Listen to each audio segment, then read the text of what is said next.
শয়তানের কুমন্ত্রণায় পড়ে তোমার ইবাদত ঠিকমতো করতে পারি না রে মালিক, আমাকে ক্ষমা করিয়ে দেন। তুমি যদি আমারে ক্ষমা না করো কি করবে রে আল্লাহ? এরকম করে এই মাহফিলের প্যান্ডেলে বসিয়া কোন মুমিন মুসলমান যদি আল্লাহ রাব্বুল আলামিনের কাছে বিনয়ের সুরে বলে, আল্লাহ আজরাইলকে আমার দরজায় ততক্ষণ পাঠাইন না যতক্ষণ পর্যন্ত খাঁটি ঈমানদার হইতে না পারি। আল্লাহ রাব্বুল আলামিন বলেন, রে বান্দা, আমি তো আল্লাহ সর্বদাই প্রস্তুত তোমাদেরকে ক্ষমা করতে, তোমাদেরকে মাফ করতে। আল্লাহ বললেন, একটা শর্ত তোমরা মাইনা নাও, আমি আল্লাহ কয়েকটা পুরস্কার দিয়া দেব। এক নাম্বার পুরস্কার দেওয়া হইল ফুরকান নামক গুণ, যেই গুণের কারণে একজন মানুষ সত্যিকারের মানুষ হয়, অমানুষ থাকে না। যেই মানুষ ভালো এবং মন্দর মধ্যে পার্থক্য তৈরি করতে পারে, সত্যিকারতে সেই মানুষটাকে মানুষ বলা হয়। আর যেই মানুষটা ভালো মন্দের মধ্যে পার্থক্য তৈরি করতে পারে না, বরং ভালো কাজ করে না তো করেই না, মন্দ কাজ করে মন্দের পক্ষে সাফাই গায়, মন্দের পক্ষে বিভিন্ন যুক্তি দলিল প্রমাণে দাঁড় করায়, আল্লাহ বলেন ওই মানুষটা দেখতে হয়তো দুই পা আছে, দুই হাত আছে, চক্ষু আছে, দেখতে মানুষের মতো মনে হলো, আমি আল্লাহর কাছে ওই মানুষটা মানুষ না। বরং আল্লাহ বলেন, উলাইকা কাল আনআম বাল হুম আদাল উলাইকা হুমুল গাফিলুন।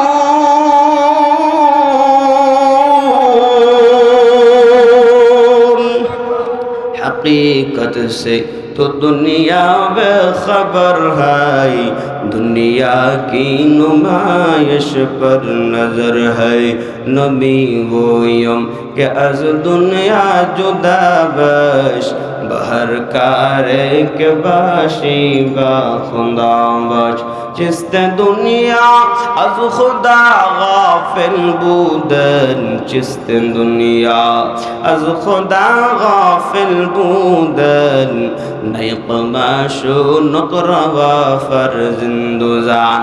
আল্লামিন বলেন, ওই মানুষটা সত্যিকারতে মানুষ নয়, যেই মানুষ ভালো এবং মন্দের মধ্যে পার্থক্য তৈরি করতে পারে না, মন্দের পক্ষে যুক্তি দাঁড় করায়। আল্লাহ বলেন, এটা পশুর চেয়েও নিকৃষ্ট রে মুমিন, ওই গরুর চেয়েও খারাপ, ওই ছাগলের চেয়েও খারাপ, ভেড়া মহিষের চেয়েও খারাপ, এমনকি নাপাক প্রাণীর চেয়েও ওই মানুষটা খারাপ হয়ে যায়। আল্লাহ বলেন, বান্দা একটা শর্ত মেনে নাও, আমি আল্লাহ প্রথম ফুরকান দান করলাম, দুই নাম্বার যেই লাভ, দুই নাম্বার যেই পুরস্কার, আমি আল্লাহ রব্বুল আলামিন তোমার পেছনের সব অপরাধগুলো ক্ষমা করে দেব। তিন নাম্বার পুরস্কার আল্লাহ রাব্বুল আলামিন সূরাতুল বাকারার 194 নাম্বার আয়াতের মধ্যে বলেন, সূরাতুল বাকারার 194 নাম্বার আয়াত, আল্লাহ বলেন, ওয়া'লামু আন্নাল্লাহা মা'আল মুত্তাকিন।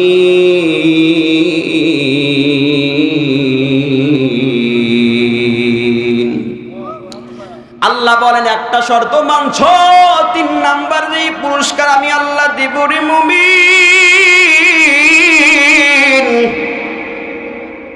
দুনিয়ার সব মানুষ তোমার থেকে পৃথক হয়ে গেছে, সব মানুষগুলো তোমাকে ভালোবাসে না, সব মানুষগুলো তোমার থেকে দূরে সরে যায়, বাবা সন্তানকে বাড়ি থেকে বের করে দিছে, বন্ধু তোমার সাথে সম্পর্ক ছিন্ন করে ফেলেছে, বন্ধুর বন্ধুত্ব তোমার সাথে নাই, গ্রামের মানুষগুলোও তোমাকে কাছে টানে না। আল্লাহ বলেন, বান্দা, দুনিয়ার কোনো না কোনো মানুষ তোমার সাথে হয়তো থাকলো না, কেউই তোমার সাথে থাকলো না, কিন্তু জেনে রাখো, আমি আল্লাহ রব্বুল আলামিন তোমার সঙ্গী হয়ে যাব, তোমার সাথী হয়ে যাব।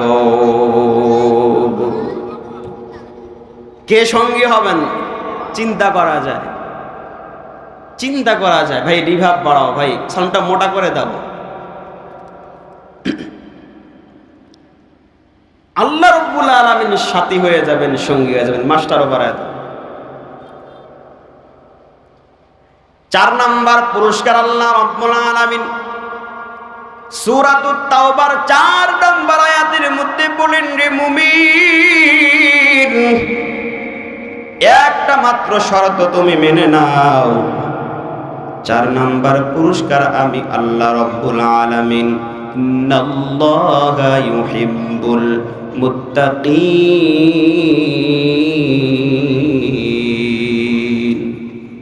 ঠিক আছে, এইভাবে রাখো, নড়াচড়া করো না। 4 নাম্বার পুরস্কার আল্লাহ রাব্বুল আলামিন দিবেন। আবার সিকুল করে ফেলো। 4 নাম্বার পুরস্কার দিবেন রে মুমিন। আল্লাহ বলেন, কেউ তোমার ভালোবাসে না, টেনশনের কোনো কারণ নাই। আমি আল্লাহ রাব্বুল আলামিন তোমাকে ভালোবাসার পাত্র বানাই নেব। কেউ ভালো না বাসলেও আমি আল্লাহ তোমাকে ভালোবাসবো। ইন্নাল্লাহা ইউহিব্বুল মুত্তাকিন। 4 নাম্বার পুরস্কার আমি আল্লাহ রাব্বুল আলামিন তোমাকে ভালোবাসবো। আল্লাহ রাব্বুল আলামিন সূরাতুল হুজুরাতের 10 নাম্বার আয়াতের মধ্যে বলেন, 5 নাম্বার পুরস্কারের কথা বলেন। আল্লাহ বলেন, ইন্নাল্লাযীনা তাকাউ ইযা মাসসাহুম তাইফুম মিনাশ শাইতান তাযাক্কারু ফাইযা হুম মুবসিরুন।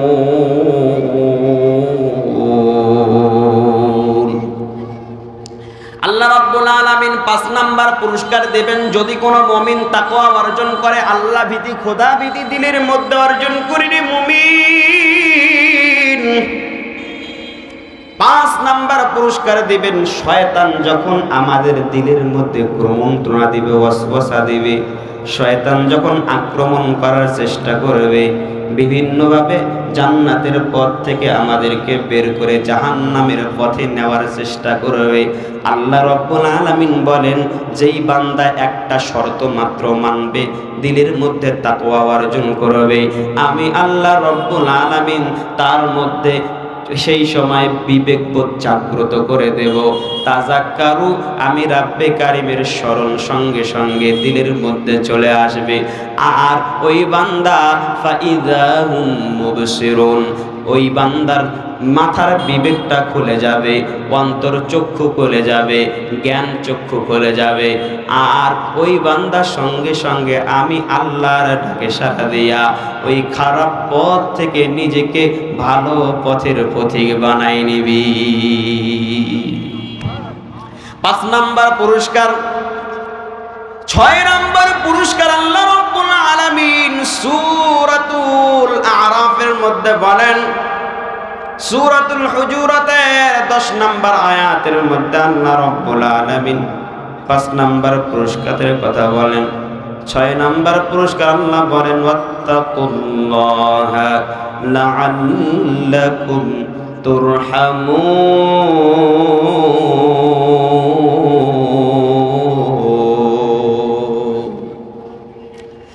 আল্লাহ বলেন, যদি তোমরা একটা মাত্র শর্ত মেনে নাও, আমি আল্লাহ 6 নাম্বার পুরস্কার তোমাদের, যখন তোমরা নাকি রাস্তায় চলবা সেখানেও আমি আল্লাহর রহমত, ও ব্যবসায়ী ভাই ব্যবসা করবা, ওই ব্যবসার মধ্যেও আমি আল্লাহর রহমত, ও কৃষক ভাই কৃষি কাজ করবা, ওই কৃষি কাজের মধ্যেও আমি আল্লাহর রহমত দিয়ে দেব।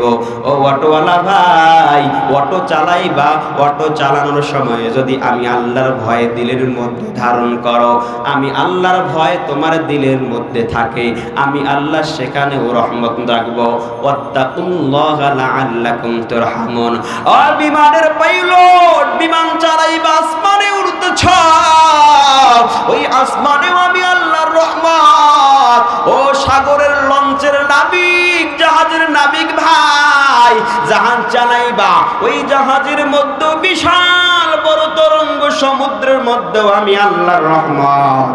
আল্লাহ বলেন বান্দা শুইয়া থাকবা, ঘুমাইয়া থাকবা, সেখানেও আমি আল্লাহর রহমত। বসে চা খাইতেছো, দুই বন্ধু আড্ডা দিতেছো, সেখানেও আমি আল্লাহর রহমত। শুধু একটা মাত্র শর্ত মেনে নাও, শর্তটা হইল আমি আল্লাহর ভয় দিলের মধ্যে ধারণ করো, বহন করো। একটা মাত্র শর্ত মেনে নাও, যেখানে যাইবা শুধু রহমত আর রহমত আর রহমত। 6 নাম্বার পুরস্কার, রহমত দিয়ে আল্লাহ ভরপুর করে দিবেন রে মুমিন।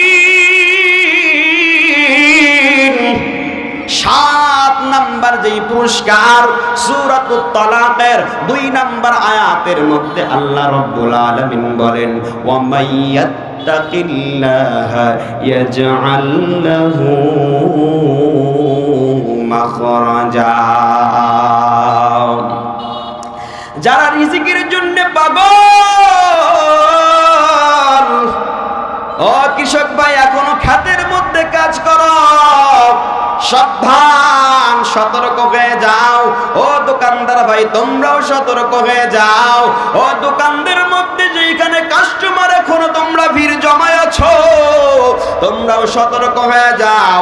আল্লাহ রাব্বুল আলামিন বলেন, বান্দা যদি আমি আল্লাহ রাব্বুল আলামিনের ভয় দিলের মধ্যে ধারণ করতে পারো, আমি আল্লাহ রাব্বুল আলামিন 7 নাম্বার যেই পুরস্কার দেব, আমি আল্লাহ তোমার কোনো রিজিকের অভাব রাখবো না, আমি আল্লাহ তোমার কোনো সমস্যা রাখবো না। বরং আল্লাহ বলেন, ওমাইয়াত্তাকিল্লাহা ইয়াজআল লাহু মাখরাজা। আল্লাহ বলেন 7 নাম্বার যেই পুরস্কার আমি আল্লাহ দেব, বিশাল বড় সমস্যার মধ্যে পড়ে গেছো, ওই সমস্যা থেকে বের হওয়ার কোনো রাস্তা পাচ্ছ না, কোনো উপায় পাচ্ছ না, চেয়ারম্যান সাহেবের কাছে দৌড়াও, মেম্বার সাহেবের কাছে দৌড়াও, এমপি সাহেবের কাছে দৌড়াও, মন্ত্রী সাহেবের কাছে দৌড়াও। আল্লাহ রাব্বুল আলামিন বলেন, মুমিন চেয়ারম্যান, মেম্বার, মন্ত্রী, এসপির কাছে দৌড়ানোর আগে একবার দিনের মধ্যে আমার ভয় ধারণ কর। আমি আল্লাহ রাব্বুল আলামিন 7 নাম্বার যেই পুরস্কার দেব, যত বড় সমস্যার সম্মুখীন হও না কেন, আমি আল্লাহ এমন সহজ রাস্তা বের করে দেব রে মুমিন, তুমি কল্পনাও করতে পারবে না। আর মনে মনে বলবা, হায় এত বড় সমস্যা আল্লাহ আমার সমাধান করে দিল। কেন সমাধান হয়েছে? ওই যে একটা শর্ত মাইনা নিছো, আল্লাহর ভয় অন্তরের মধ্যে ধারণ করেছো, একটা মাত্র শর্ত মানবার কারণে আল্লাহ রাব্বুল আলামিন 7 নাম্বার পুরস্কার হিসাবে যত বড় সমস্যার সম্মুখীন হন না কেন, ওই সমস্যা থেকে সহজ পথ আল্লাহ রাব্বুল আলামিন বের করে দেয়। ওয়ায়ারযুকুহু মিন হাইথু লা ইয়াহতাসিব। আল্লাহ রাব্বুল আলামিন সূরাতুত তালাকের 3 নাম্বার আয়াতের মধ্যে 8 নাম্বার পুরস্কারের কথা ঘোষণা করে জানাই দিলেন, রিজিকের জন্য আজকে পাগল, আজকে সম্পদের জন্য পাগল। আল্লাহ বলেন, বান্দা আজকে সম্পদের জন্য পাগল পারা হয়ে দৌড়াও, আমি আল্লাহ রাব্বুল আলামিন তোমার সম্পদের অভাব রাখবো না, আমি আল্লাহ রাব্বুল আলামিন তোমার রিজিকের অভাব রাখবো না। যেখান সেখান থেকে আমি আল্লাহ রিজিকের ব্যবস্থা করে দেব, এমন রিজিক প্রদান করব যেটা গুণেও শেষ করা যায় না। আল্লাহ বলেন, ওয়ায়ারযুকুহু মিন হাইথু লা ইয়াহতাসিব, বেহিসাবি রিজিক আমি আল্লাহ প্রদান করব। বেহিসাবি রিজিক রব্বে কারীম আমাদেরকে প্রদান করবে। 8 নাম্বার পুরস্কার। 9 নাম্বার পুরস্কার রে মুমিন, আল্লাহ রাব্বুল আলামিন বলেন, একটা মাত্র তুমি গুণ অর্জন করো, আমি আল্লাহর ভয়টা দিলের মধ্যে ধারণ করো। আল্লাহ রাব্বুল আলামিন বলেন, ওয়া মাইয়াত্তাকিল্লাহা ইয়াজআল লাহু মিন আমরিহি ইউসরা।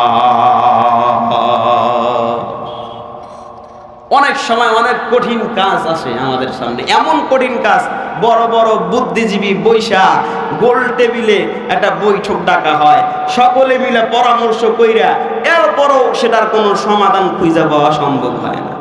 অনেক বড় বড় বুদ্ধিজীবীর বুদ্ধি যেখানে শেষ, আল্লাহ রাব্বুল আলামিন বলে, ও বুদ্ধিজীবীর দল, ও বুদ্ধিমানদের দল, আজকে বুদ্ধি তোমার শেষ হয়ে গেছে, টেনশনের কোনো কারণ নাই। আমি আল্লাহ রাব্বুল আলামিনের ভয় দিলের মধ্যে ধারণ কর, যত কঠিন কাজই হোক না কেন, ওয়াজআল্লাহু মিন আমরিহি ইউসরা। আল্লাহ রাব্বুল আলামিন বলেন, ইয়াজআল্লাহু মিন আমরিহি ইউসরা, যত কঠিন কাজ হোক না কেন, ওই কঠিন কাজ আমি আল্লাহ সহজ করে দেব। কঠিন কাজ আল্লাহ রাব্বুল আলামিন সহজ করে দিবেন রে মুমিন। 9 নাম্বার পুরস্কার গেল। সর্বশেষ 10 নাম্বার যেই পুরস্কারের কথা বলবো, আরো অনেক অনেক পুরস্কার আছে, ওই দিকে যাব না। এই 10 নাম্বার পুরস্কারের কথা বলে আমার আলোচনা শেষ করে দেব। এই 10 নাম্বার পুরস্কারের মধ্য দিয়ে আমার আলোচনার সমাপ্তি হবে। 10 নাম্বার পুরস্কার শুনে বাড়িতে যাবেন নাকি আগেই চলে যাবেন? আগে যাবেন। এই কথা কি বোঝা যায় না নাকি? এ ভাই, সাউন্ডটা মোটা করে দিচ্ছ, যখন একটা চিৎকার পারি সাউন্ড আবার চিকন হয়ে যায় নাকি? নেটওয়ার্ক ভাই কি বলে, ভোল্টেজের সমস্যা কোনটা? অনেকে বলে ভোল্টেজের সমস্যা হওয়ার কারণে পারি না, তাই না? জেনারেটর ও দেখছেন সমস্যা ধরে লইছি, কিন্তু আমি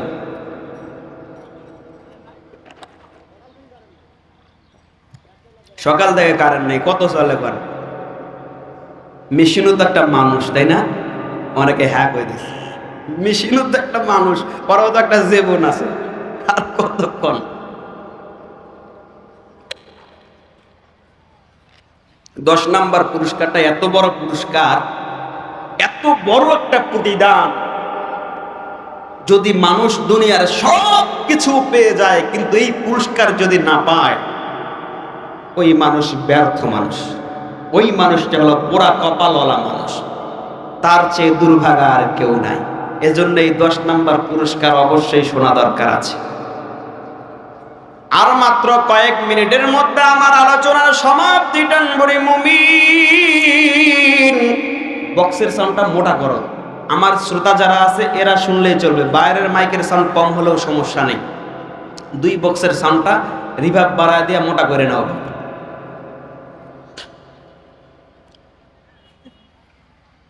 10 নাম্বার পুরস্কারের কথা বলবার আগে আপনাদের কাছে একটা প্রশ্ন করতে চাই, উত্তর দিবেন। আচ্ছা বলেন তো দেখি, আপনি এই পৃথিবীর সব কিছু পেয়ে গেছেন, এমপি সাহেব পাওয়ার পাইছে, সংসদে গিয়া কথা বলে, বিশাল বড় দামি গাড়ি, বাড়ির অভাব নাই, টাকার অভাব নাই, সম্মানের অভাব নাই। আপনার ছেলে ব্যারিস্টার হয়েছে, সম্মানের অভাব নাই। আপনার গাড়ি বাড়ি আছে, জায়গা জমিও আছে, সম্মানের অভাব নাই। এত শত শত কোটি টাকার মালিক হয়েছেন, মানুষ দূর থেকে আপনাকে সালাম দেয়, কিন্তু সর্বশেষ পরিণাম আপনার জাহান্নাম হয়ে গেল। বলেন তো দেখি, দুনিয়ার সব কিছু পাওয়ার পরও কি আপনি সফল? না, সফল হইতে পারেন নাই রে মুমিন।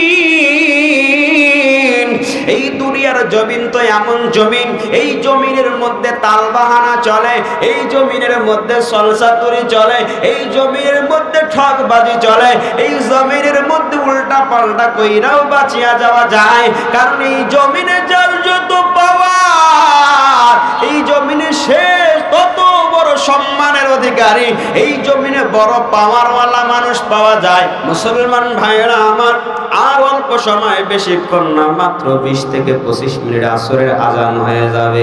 আসরের নামাজের আগ পর্যন্ত, আসরের আজানের আগ পর্যন্ত থাকা যাবে ইনশাআল্লাহ। আমার আলোচনা প্রায় শেষের দিকে চলে গিয়েছে। এখন এমন এক আলোচনার দিকে যাচ্ছি যেটা আমার মা বোনদের জন্য প্রয়োজন, যেটা আপনাদের জন্য প্রয়োজন, যেটা যুবক ভাইদের জন্য প্রয়োজন, যেটা এমপি সাহেবের জন্য প্রয়োজন, যেটা মন্ত্রী সাহেবের জন্য প্রয়োজন, যেটা তামাম পৃথিবীর সব মানুষের জন্য প্রয়োজন। আল্লাহ রাব্বুল আলামিন বলেন, বান্দা আজকে দুনিয়ার জমিনে তোমার সব কিছু হয়ে গেছে। আজকে ক্ষমতার কারণে তুমি রিকশাওয়ালার গালি দাও, আজকে ক্ষমতার কারণে তুমি কৃষক ভাইকে মারধর করো, দুর্বলের উপর আক্রমণ করো, দুর্বলের উপর অন্যায় করো, অত্যাচার করো। আজকে ক্ষমতার কারণে মানুষকে তুমি মানুষই মনে করো না রে মুমিন। এই তো যখন আসবার সময় গাড়ির মধ্যে আমি মোবাইলটা যখন খুইলাম, ওই ফেসবুকের মধ্যে ঢুকলাম, ঢাকা পোস্ট নামক একটা মিডিয়া আছে, ওইখানে এমন একটা খবর দেখলাম, দেখে অবাক হয়ে গেলাম। এই বাংলাদেশের মধ্যে নাকি ইনসাফ কায়েমের জন্য মানুষ লড়াই করেছে। ইতিপূর্বে ইনসাফ কায়েম করতে করতে কত মানুষ শহীদ হয়ে গেল, রক্ত পর্যন্ত ঝরল। এই বাংলাদেশের জমিনে হাদি নামক একজন যুবক ছিল, যেই যুবক ইনসাফের জন্য, যেই যুবক ন্যায় প্রতিষ্ঠা করবার জন্য নিজের জীবন পর্যন্ত উৎসর্গ করে দিল, নিজের জীবনটা পর্যন্ত বিসর্জন দিয়ে দিল। কেন? হাদি চেয়েছিল বাংলাদেশের জমিনে ধনী গরিব সমান হয়ে যায়, শুধু দুর্বলদের জন্য আইনের প্রয়োগ নয়। ধনীর দুলালও যেমন আইনের প্রয়োগ হবে, দুর্বলও তেমন হবে, দুর্বলও যেমন হবে, ধনীর দুলালকেও সেইভাবে আইন প্রয়োগে আইনের আওতায় আনা হবে। গরিব মানুষ অপরাধ করলে কারাগারে ঢুকিয়ে দেওয়া হয়, ধনী মানুষ অপরাধ করলে টাকা কিংবা ক্ষমতা দিয়া মুহূর্তের মধ্যে জামিন হয়ে বের হয়ে আসে। এমনকি অনেক ওসি এসপি পর্যন্ত মামলাটা পর্যন্ত নেয় না। হয় কি হয় না? আল্লাহ বলেন, মুমিন সাবধান হয়ে যাও, সাবধান।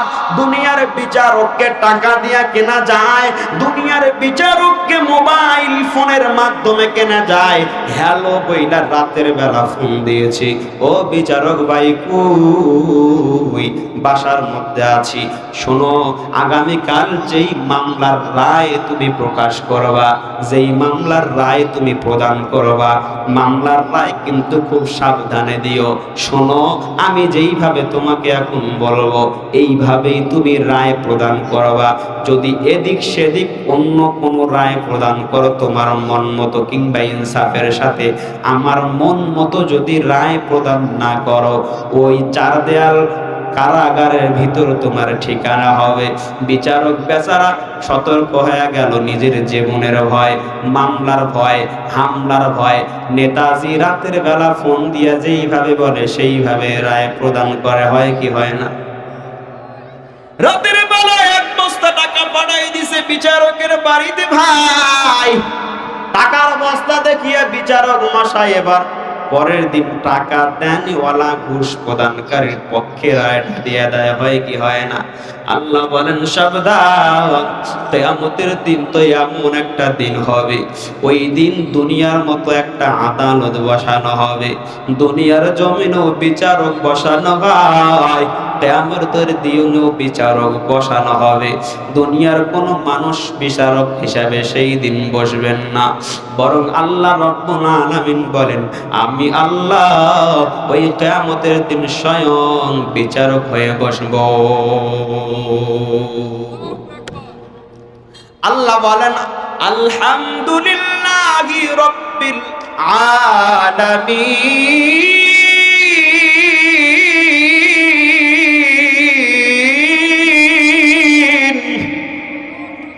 আর রহমানির রহিম মালিকি ইয়াউমিদ্দিন।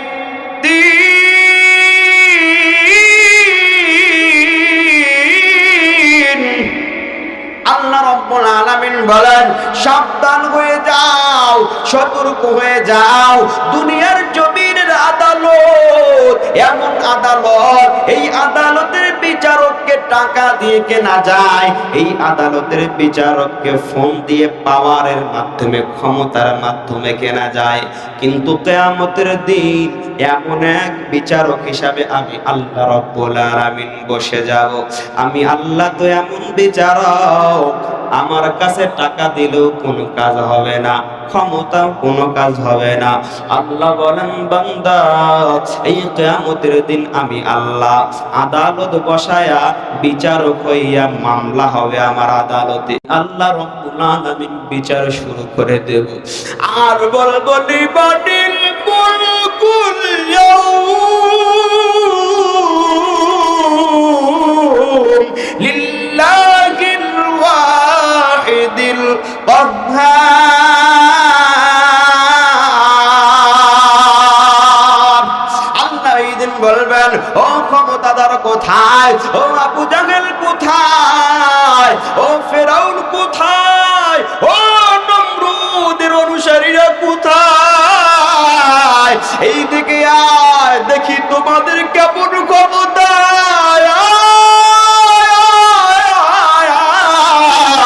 নমরুদ থরথর করে কাঁপবে, ফেরাউনও থরথর করে কাঁপবে, আবু জাহেল থরথর করে কাঁপবে, উতবা সাহেবা থরথর করে কাঁপবে, ইসলাম বিদ্বেষীরা থরথর করে কাঁপবে, তামাম কোরআন বিরোধীরা থরথর করে কাঁপবে, এমনকি অনেক মুমিন অপরাধীও সেই দিন থরথর করে কাঁপবে। শুধুমাত্র ইয়া নফসি ইয়া নফসি বলে চিল্লাইবি। ওই উতবা সাহবা লুকানোর চেষ্টা করবে, নমরুদ ফেরাউন লুকানোর চেষ্টা করবে, আবু জাহেলের অনুসারীরাও লুকানোর চেষ্টা করবে, আবু জাহিল্লার মতো যারা কর্মকাণ্ড করে তারাও লুকানোর চেষ্টা করবে। আল্লাহ রাব্বুল আলামিন বলেন, ওই দিন যখন নাকি অপরাধীরা ওই আড়াল হওয়ার চেষ্টা করবে, নিজেকে গোপন করার চেষ্টা করবে, মুমিন জান্নাতি বান্দাদের ভিড়ের মধ্যে ঢুকিয়ে নিজেকে গোপন করার চেষ্টা করবে, এমন সময় আল্লাহ রাব্বুল আলামিন আরেকটা হুঙ্কার প্রদান করবেন, আরেকটা হুঙ্কার প্রদান করবেন। আল্লাহ বলেন সূরাতুল ইয়াসিনের মধ্যে, ওয়ামতাজুল ইয়াউমা আইয়ুহাল মুজরিমুন।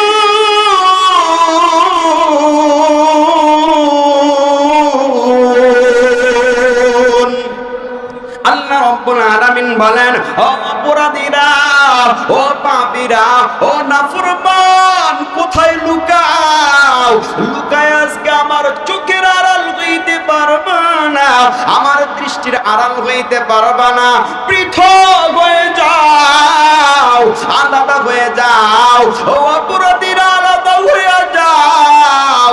আল্লাহ রাব্বুল আলামিন এক এক করে যখন বিচার কাজ শুরু করে দিবেন, ও দুনিয়ার বিচার ভাই, আজকে কার পাল্লায় পরে তুমি অবিচার করো, অন্যায় ভাবে রায় প্রদান করো?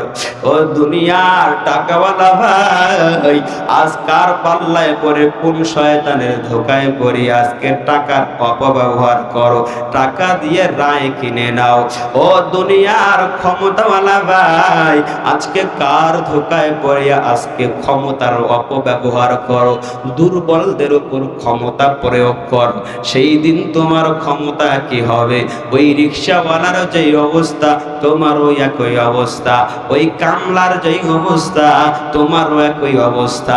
আল্লাহ রাব্বুল আলামিন ওই দিন যাররা যাররা পরিমাণ হিসাব নেবেন, যাররা যাররা হিসাব নেবেন। ওই দিন কেমন গবরে মুমিন,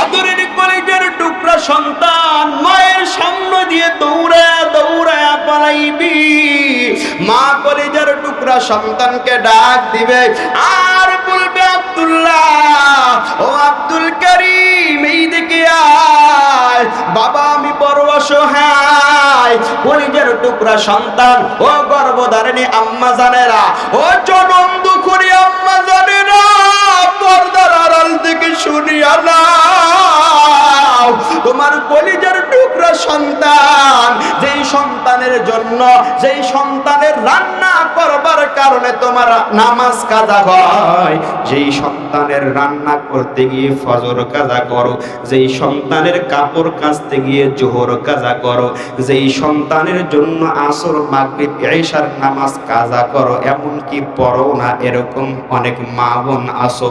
সাবধান হয়ে যাও, ওই কলিজার টুকরা সন্তান তোমার সামনে দিয়া যাইবে, আর তুমি বিপদে পড়িয়া কলিজার টুকরা সন্তানকে ডাকবা আর বলবা, ও আমার কলিজার টুকরা সন্তান, তোর জন্য জোহর পড়ি নাই, আসর পড়ি নাই, মাগরিব পড়ি নাই, ঈশার নামাজ পড়ি নাই, ফজরের নামাজ পড়ি নাই রে কলিজার টুকরা সন্তান, তোর জন্য নামাজ কাজা হইছি। আজকে আমি বড়ই অপরাধী হয়ে গেলাম, ও কলিজার টুকরা সন্তান, একটা সওয়াব আমাকে দাও। একটা সওয়াবের অভাবে, একটা নেকির অভাবে আজকে আমি জাহান্নামের। কলিজার টুকরা সন্তান ও পর্দার আড়ালের আম্মা জানেরা, এইভাবে দুই হাত বাড়িয়া তোমার কলিজার টুকরা সন্তানের সামনে দিবা, কিন্তু আল্লাহ বলেন না না না, কলিজার টুকরা সন্তান ওই দিন কোনো উপকারে আসবে না। আল্লাহ বলেন, ইয়াউমা লা ইয়ানফাউ মালুন ওয়ালা বানুন, ইয়াউমা লা ইয়ানফাউ মালুন ওয়ালা বানুন ইল্লা মান আতাল্লাহা বিকলবিন সালিম।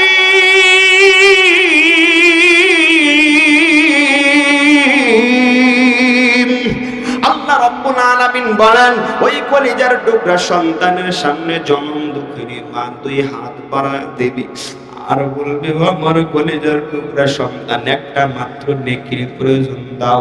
সন্তান সামনে দাঁড়াইবে না, বরং বলবে, দুনিয়ার জমিনে আমার তো কোনো মা ছিল না বলে দৌড়ায়া দৌড়ায়া পলায়া যাইবে।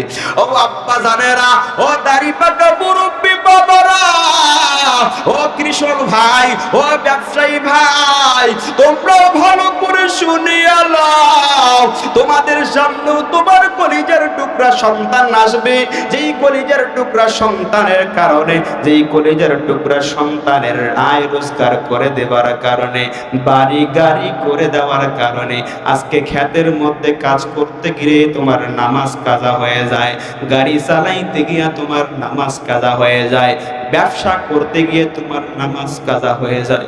কলিজার টুকরা সন্তান, তুমি বাবার কাছে যখন আইসা তোমার সামনে দিয়া যাইবে, আর তুমি দুই হাত বাড়াও, ওই সন্তানের সামনে যখন বলবে, একটা মাত্র নেকির অভাব দাও, কলিজার টুকরা সন্তান বলবে, আমার তো কোনো বাবাই ছিল না। আল্লাহ রাব্বুল আলামিন বলেন, ভাই ভাইকে চিনবে না, ভাই বোনকে চিনবে না, বোন ভাইকে চিনবে না, মা তার কলিজার আদরের কোলের সন্তান কেউ চিনবি না, বাবা কলিজার টুকরা সন্তানকে চিনবে না, সন্তানও তার বাবাকে চিনবে না, কেউ কারো কোনো কাজে আসবে না। এমন সময় ইল্লা মান আতাল্লাহা বিকলবিন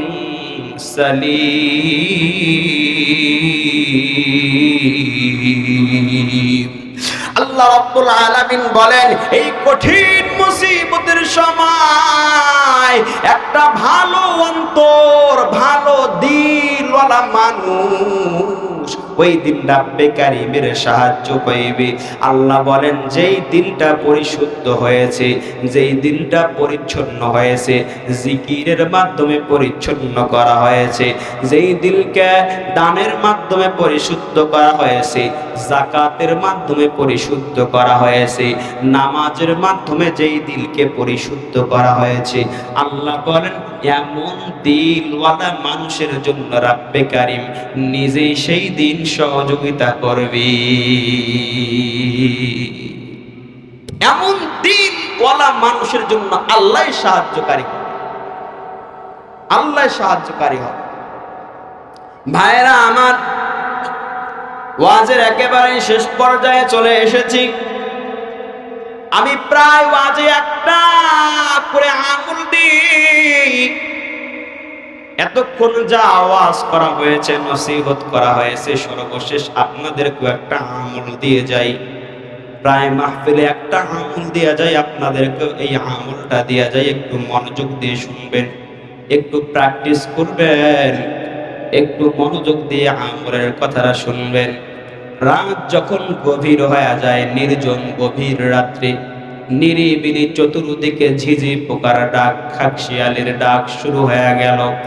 এমন রাতের গভীরে 2টা-3টার সময় উঠিয়া এই শীতের রাত্রে উজুটা বানাইয়া পশ্চিমমুখী হইয়া 2 রাকাত নামাজ আদায় করিয়া পশ্চিমমুখী হইয়া আল্লাহ রাব্বুল আলামিনের ইসমে জাত, আল্লাহ রাব্বুল আলামিনের নাম আল্লাহ, এই সুন্দর নামটা বেশি না, মাত্র 100 বার গুনতে হবে না, বরং একটা সময় নির্ধারণ করে 5 মিনিট কিংবা 10 মিনিট আল্লাহ আল্লাহ এই শব্দটা চক্ষু 2টা বন্ধ করিয়া একটুখানি আপনি আল্লাহ আল্লাহ শব্দটা 10টা মিনিট জবানের মধ্যে জপতে থাকবেন, জবানের মধ্যে উচ্চারণ করতে থাকবেন। 10 মিনিট এই জবানের মধ্যে আল্লাহ আল্লাহ আল্লাহ আল্লাহ শব্দটা উচ্চারণ করবেন। আর চিন্তা করবেন, হায় এই পৃথিবীর জমিনে কি পরিমাণ আমি অপরাধ করলাম, এত পরিমাণ অপরাধ করেছি। আমার অপরাধের কথা আমার কলিজার টুকরা সন্তান জানলে আমাকে বাসা থেকে বের করে দিত। আমার গুনাহের কথা আমার মা জানলে আমি সন্তান হিসেবে আমাকে পরিচয় দিত না, মায়ের পরিচয় দিত না। আমার গুনাহের কথা আমার পরিবার জানলে আমাকে বাড়ি থেকে বের করে দিত। আমার গুনাহ এত পরিমাণ, এত পরিমাণ, আমার গুনাহের কথা আমার এলাকাবাসী জানলে আমাকে ঘৃণার চোখে দেখতো। আমার গুনাহের কথা আমার বন্ধু জানলে আমার সাথে বন্ধুত্বের সম্পর্ক ছিন্ন করে ফেলতো। এই আপনার গুনার কথাগুলো একটু মনে করবেন, চক্ষু 2টা বন্ধ করে।